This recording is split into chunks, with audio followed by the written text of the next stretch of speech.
So I've had a request from one of the subscribers on the channel. Talk me through some of the hammers you use on a daily basis.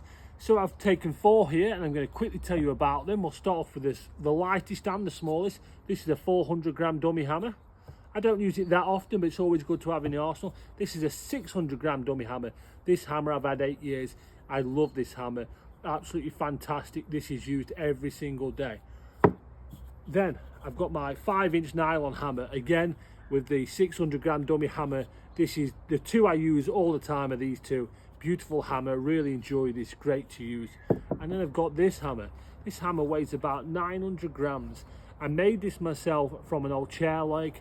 It's a piece of elm. I put some grooves on the outside for a bit of grip. It's nice, you can see it's had lots of blows. It's nice for moving material. I really enjoy this hammer. And in the top, I melted a little bit of lead to give it that weight. So they're the hammers I use on a daily basis.